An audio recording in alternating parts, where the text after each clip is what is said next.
एक गांव में दो दोस्त होते थे और उनका काम था कि वो कुछ नहीं करते थे पूरा दिन। ऐसे बहुत सारे लोग होते हैं, बैठे रहते थे अपना मजे से।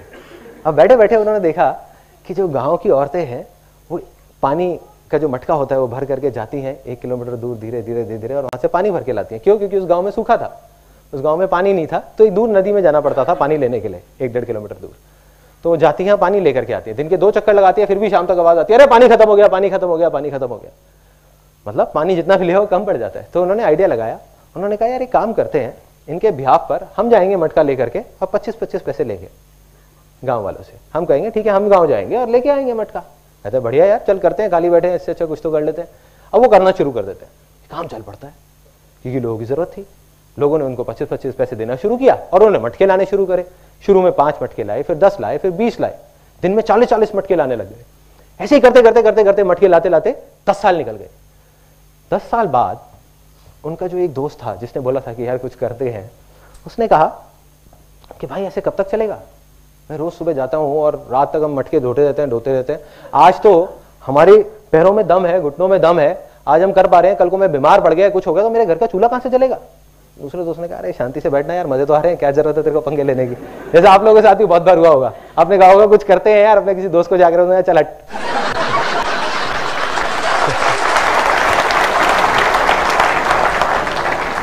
तो क्या हुआ, वो गया और जा करके उसने कहा भाई मुझे तो कुछ करना है। वो दूसरे गांव में चला गया, जा करके देखने लगा लोगों को। उसने कहा कुछ करना है, उसको नहीं पता था क्या करना है। उसने एक बड़ी मजेदार सी चीज देखी एक दूसरे गांव में। वहां पे देखा उसने कि एक सुराही है मटके की, एक कुम्हार ने एक सुराही सी बनाई है। उनके गांव में तो सिर्फ मटके होते थे और उसमें आगे एक नल सी निकली हुई है जहां पे लोग कपड़ा फंसा के रखते हैं ताकि अंदर हाथ ना डालना पड़े और हाथ गंदा ना हो। उसने कहा यार ये बहुत बढ़िया चीज है। उस टाइम तक मेटल की चीजें नहीं होती थी, वो सब नहीं होता था। तो उसने कहा यार ये बहुत बढ़िया चीज है, ये पाइप सी जो चीज है, अगर इसको मैं कुम्हार से बात करूं और थोड़ा और बड़ा कर दें तो क्या होगा, एक पाइपलाइन बन सकती है। जब इतनी बन सकती है तो इतनी भी बन सकती है ना। तो उसने कहा कि यार एक काम करते हैं, इसको बड़ा करते हैं। वो बहुत एक्साइटेड हो गया। उसने कहा और किसी तरीके से इतनी बड़ी हो जाए कि अगर नदी से गांव तक आ जाए तो पूरी पूरी पाइपलाइन आ जाएगी, यहीं बैठे बैठे पानी आ जाएगा। उसने आकर के अपने दोस्त को बताया। उसने कहा तू पागल हो गया, तुझे पता है कितनी प्रॉब्लम्स आएंगी, पता भी है, मिट्टी की पाइपलाइन टूट जाएगी, उसमें कंकड़ फंस जाएंगे, पानी नहीं आएगा। एंड में उसने कह दिया हो ही नहीं सकता, चल बैठ जाए शांति से। उसके पास 1000 वजह थी वो पाइपलाइन ना बनाने की, लेकिन उस बंदे के पास सिर्फ एक वजह थी पाइपलाइन बनाने की कि भाई मुझे तो बनानी है।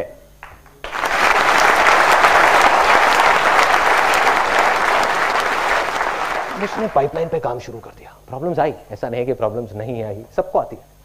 प्रॉब्लम्स आई लेकिन पाइपलाइन बनके तैयार हो गई 3 महीने बाद। और जब पाइपलाइन तैयार हुई तो क्या हुआ, पानी आने लग गया वहां से। ये साइंटिफिक बात किसने बताई? Excellent, technical. आई श्योर आपने इंजीनियरिंग या कुछ कर रखा होगा। तो वहां से पानी आने लगा, पानी आया उस पाइपलाइन से। और जैसे ही पानी आया, उसका जो दूसरा दोस्त था वो अगले ही दिन, 10 दिन नहीं लगे, उसके अगले ही दिन अनएम्प्लॉयड हो गया। क्यों? क्योंकि वो 25 पैसे का मटका अब उसने 10 पैसे का देना शुरू कर दिया।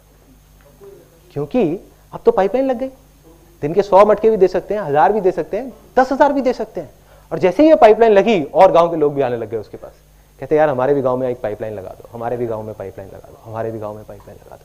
धीरे धीरे वो आदमी देखते ही देखते सिर्फ उस गांव का नहीं, उस कस्बे का नहीं, दूर दूर तक के सारे गांव में का सबसे अमीर लोगों में से एक आदमी बन गया।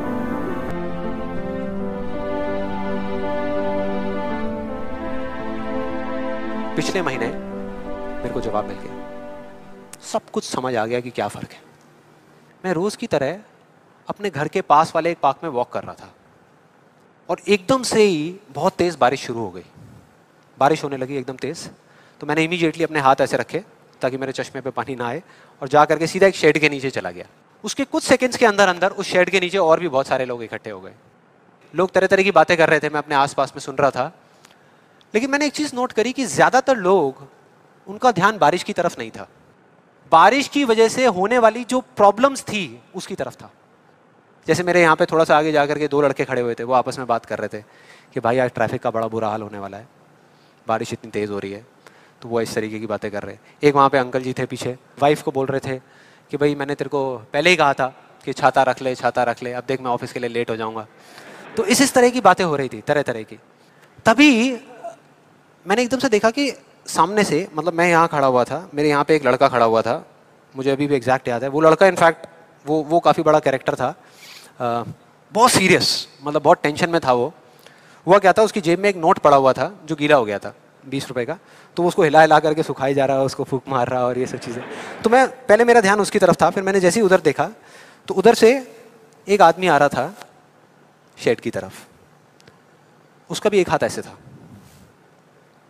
लेकिन दूसरे हाथ से उसने अपनी बच्ची का हाथ पकड़ा हुआ था, छोटी सी बच्ची, 4-5 साल की, बड़ी प्यारी बच्ची। फर्क ये था कि उस बच्ची का हाथ ऐसे नहीं था, उसका हाथ ऐसे था, ऐसे था। और वो बच्ची बड़ी प्यारी प्यारी हरकतें कर रही थी। मैंने देखा वहां से, ऐसे उसका हाथ था, बार बार उस पर पानी की बूंदें गिर रही, वो इकट्ठा कर रही और पी रही, इकट्ठा कर रही और पी रही, इकट्ठा कर रही और पी रही। तो जैसे ही वो शेड के पास आए, मैं थोड़ा सा साइड हो गया। तो इधर वो मेरे नोट सुखाने की मशीन थी, इधर मैं सोच रहा था अपने भी नोट निकाल के दे दूं, भाई ये भी सुखा दे।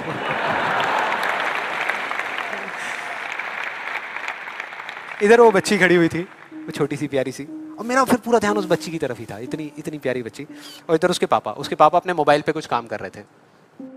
वो बच्ची को अभी भी चैन नहीं आया, शेड के नीचे आ गई, लेकिन अभी भी बार बार अपना हाथ बाहर निकाल के, एक हाथ से पापा को पकड़ा हुआ डर रही, दूसरे हाथ से ऐसे बाहर निकाल के बार बार पानी भर रही और पी रही।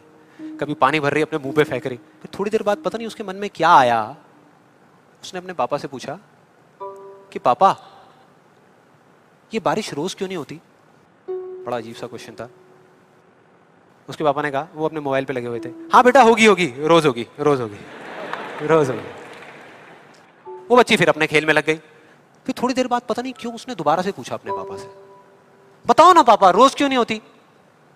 इस बार उसको कोई जवाब नहीं मिला, लेकिन मुझे मिल गया। मुझे सब कुछ समझ आ गया कि क्या वो वजह है, क्या फर्क होता है उन लोगों में जो खुद के सबसे अच्छे दोस्त होते हैं और खुद के सबसे अच्छे दुश्मन होते हैं। क्या फर्क है उन दोनों लोगों में? देखो बहुत सिंपल है। जब बारिश होती है आसमान से, हम सबके ऊपर होती है, क्या एक जैसे होती है या अलग अलग तरीके से होती है? एक जैसे होती है, कोई पार्शियलिटी नहीं करती। आप अमीर हो, गरीब हो, काले हो, गोरे हो, बच्चे हो, बड़े हो, कोई फर्क करती है क्या बारिश? नहीं करती, सब पे एक जैसी होती है। बिल्कुल उसी तरह से वो शक्ति, वो एनर्जी जिससे पूरी दुनिया चल रही है, जिससे अभी, अगर आप अभी फील करने की कोशिश करो, आपकी सांसें चल रही है, मेरी सांसें चल रही है। जिस शक्ति में इतनी ताकत है कि अगर वो चाहे तो एक सेकंड में, एक सेकंड भी नहीं लगेगा, इस पूरी दुनिया को खत्म कर सकती है, और एक सेकंड के 1 करोड़वें हिस्से में इस दुनिया को दोबारा से बना भी सकती है। उसको आप साइंटिफिकली चाहे एनर्जी का नाम दे दो, चाहे स्पिरिचुअली भगवान कहो, आत्मा कहो, परमात्मा कहो, कुछ भी कहते रहो, उससे कोई फर्क नहीं पड़ता। और बिल्कुल उस बारिश की तरह उस शक्ति की भी बारिश हम सब पर होती रहती है, उस एनर्जी की भी बारिश होती रहती है, और सब पर एक जैसे होती है। फिर चाहे आप अमिताभ बच्चन हो, बिल गेट्स हो, कोई भी हो, कोई फर्क नहीं पड़ता। आप इस स्टेज पे खड़े हो या वहां बैठे हो, कोई फर्क नहीं पड़ता। तो फर्क क्या है? देखो बहुत सिंपल है, वही फर्क जो उस बारिश में था, जो मैंने नोट किया, उस बच्ची के बीच में और औरों के बीच में। कुछ लोगों का हाथ ऐसे होता है और कुछ का ऐसे होता है, यही फर्क।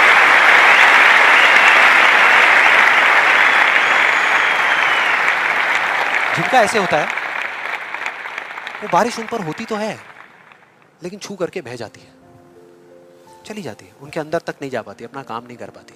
लेकिन जिनका ऐसे होता है, वो उसको पी लेते हैं, उनके अंदर चली जाती है, और उसके बाद में जो काम करती है वो एनर्जी करती है, नाम इंसान का हो जाता है।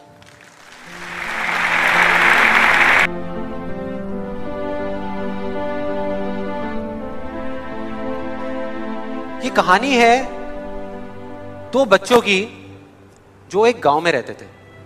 उनमें से एक 6 साल का था और एक 10 साल का। दोनों बहुत अच्छे दोस्त थे, बिल्कुल शोले के जय और वीरू जैसे। दोनों हमेशा साथ साथ रहते, साथ साथ खेलते, साथ साथ खाते पीते, साथ साथ नहाते धोते, नहीं धोते नहीं, ये थोड़ा ज्यादा हो गया। तो एक दिन वो दोनों गांव से थोड़ा दूर निकल गए, और खेलते खेलते उनमें से जो बड़ा बच्चा था 10 साल वाला, वो एक कुएं में गिर गया और जोर जोर से चीखने चिल्लाने लग गया। क्योंकि उसको तैरना नहीं आता था। अब जो दूसरा बच्चा था छोटा सा 6 साल का, उसने अपने आसपास में देखा और उसको कोई नजर नहीं आया, उसको कोई नहीं दिखा जिसको कि वो बुला सके हेल्प के लिए। और फिर उसकी नजर पड़ी एक बाल्टी पे जिसपे एक रस्सी बंधी हुई थी। उसने एक सेकंड भी वेस्ट नहीं किया, उस बाल्टी को उठा करके कुएं में फेंक दिया और अपने दोस्त को बोला कि पकड़ ले इसको। उसके दोस्त ने पकड़ा और वो अपनी पूरी ताकत लगा करके पागलों की तरह उसको खींचने लगा। खींचता रहा, अपनी पूरी जान लगा दी उसने। छोटे से बच्चे ने, 6 साल के और 10 साल के बच्चे ने उस बाल्टी को पकड़ा हुआ था। खींचता रहा और तब तक नहीं रुका जब तक उसने अपने दोस्त को बचा नहीं लिया, जब तक वो बाहर नहीं आ गया। अब यहां तक तो ठीक था, यहां तक तो ये कहानी समझ आती है। लेकिन हुआ क्या कि जैसे ही ये 2 बच्चे जब दोनों एक हो गए, जब बाहर आए और आकर के गले मिल रहे, रो रहे और खुश हो रहे, एक तरफ से उनको डर भी लग रहा था। डर था कि अब गांव जाएंगे तो बहुत पिटाई होगी जब उनको बताएंगे कि ऐसे हम कुएं में गिर गए और ये सब चीजें हुई। लेकिन मजे की बात, ऐसा कुछ भी नहीं हुआ। वो जब गांव गए और जा करके उन्होंने अपने घर वालों को बताया, बाकी गांव वालों को बताया, तो किसी ने विश्वास नहीं किया, पूरे गांव वालों ने। और वो अपनी जगह बिल्कुल ठीक थे, क्योंकि उस बच्चे में इतनी ताकत भी नहीं थी कि वो एक बाल्टी पानी से भरी हुई वो उठा सके। तो इतने बड़े बच्चे को इतनी ऊपर खींचना तो बहुत दूर की बात है। लेकिन एक आदमी था उस गांव में, उसने विश्वास कर लिया। उनको सब रहीम चाचा कहते थे, उस गांव के सबसे समझदार बुजुर्गों में से एक। और सबको लगा कि यार ये कभी झूठ नहीं बोलते, अगर ये कह रहे हैं तो जरूर कोई ना कोई बात होगी, कोई ना कोई वजह होगी जिस वजह से ऐसा कह रहे हैं। और फिर सारे गांव वाले इकट्ठे होकर के उनके पास में गए और जाकर के बोले कि देखो जी, हमें तो कुछ समझ आ नहीं रहा, आप ही बता दो कि ऐसा कैसे हो सकता है। तो उनको हंसी आ गई। वो बोले कि यार इसमें मैं क्या बताऊं, वो बच्चा बता तो रहा है उसने कैसे किया। बाल्टी को उठा करके कुएं में फेंका, उसके दोस्त ने बाल्टी को पकड़ा, उसने रस्सी को खींचा और अपने दोस्त को बचा लिया। तो आपको पता तो है उसने कैसे किया, बच्चा बता तो रहा है, इसमें मैं क्या बताऊं। तो सारे गांव वाले उनकी शक्ल देख रहे।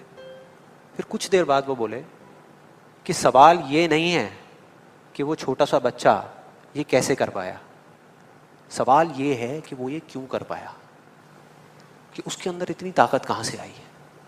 और बोले इसका सिर्फ एक जवाब है, सिर्फ एक, कि जिस वक्त उस बच्चे ने ये किया, उस टाइम पे उस जगह पर दूर दूर तक कोई नहीं था उस बच्चे को ये बताने वाला कि तू ये नहीं कर सकता।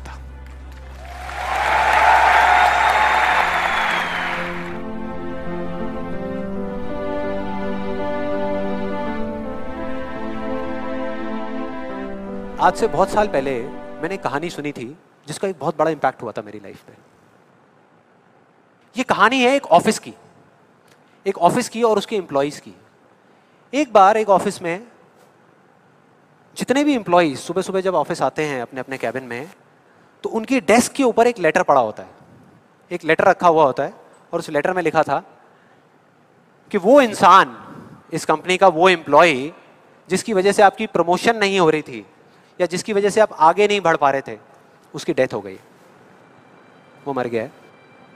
और अब अगर आप आखिरी बार उस एम्प्लॉय की शक्ल देखना चाहते हैं तो ये एड्रेस है, यहां पर अगले 1 घंटे में पहुंच जाइए। जैसे ही उस एड्रेस पे गए तो वहां पर एक कॉफिन पड़ा हुआ था। कॉफिन होता है, उसको जब लोगों ने दूर से देखा तो एक तरफ तो सबको दुख हो रहा था, बुरा लग रहा था कि यार ये नहीं होना चाहिए था, और दूसरी तरफ से उनको थोड़ी बहुत खुशी भी हो रही थी कि चलो अच्छा है, मेरी रास्ते का जो सबसे बड़ा पत्थर था वो हट गया। लेकिन फिर एक एक करके जैसे ही वो लोग उस कॉफिन के पास गए और जा करके उन्होंने उस एम्प्लॉय की शक्ल देखी उस कॉफिन के अंदर, तो उन्हें खुद पे शर्म आने लगी, क्योंकि उस कॉफिन में कोई नहीं था, सिर्फ एक शीशा था, एक मिरर था जिसमें उनकी खुद की शक्ल दिख रही थी।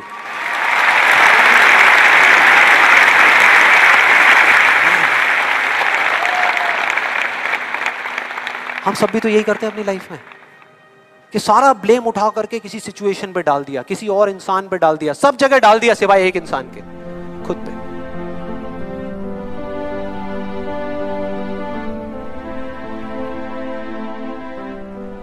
एक वजह होती है, एक वजह होती है। अगर आपको वो वजह समझ आ जाए तो आपको समझ आ जाएगा कि ये जो मैं कर रहा हूं ये कुछ भी नहीं है।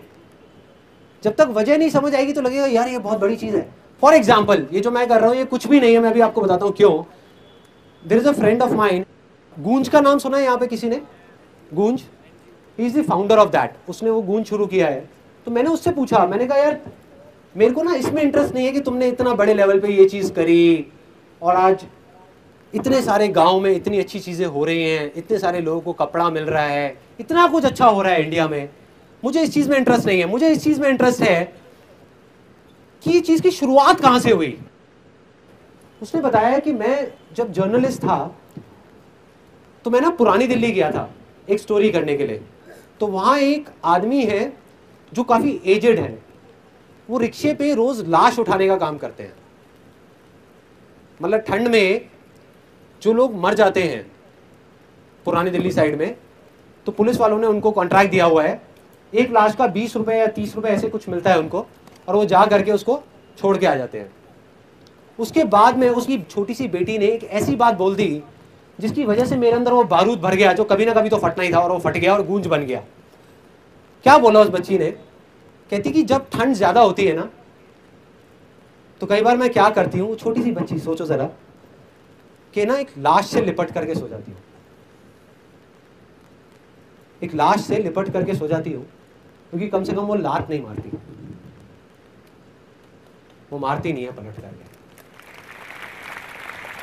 और ये सच्ची कहानी है। मतलब हम यहाँ पर, हमें नहीं पता कि कैसे कैसे लोग क्या क्या टाइम देख रहे हैं, क्या क्या कर रहे हैं, बस सोचो वो बंदा जिसने उस बच्ची को देखा ये करते हुए, जिसने उस बच्ची की ये बात सुनी, उस बच्ची की आंखों में देखा या उस आदमी की आंखों में देखा या वो इतनी सारी लाशों को देखा, तो उसके ऊपर क्या बीती होगी। और फिर उसने जो किया, क्या वो आपको बड़ी चीज लगती है ये देखने के बाद में?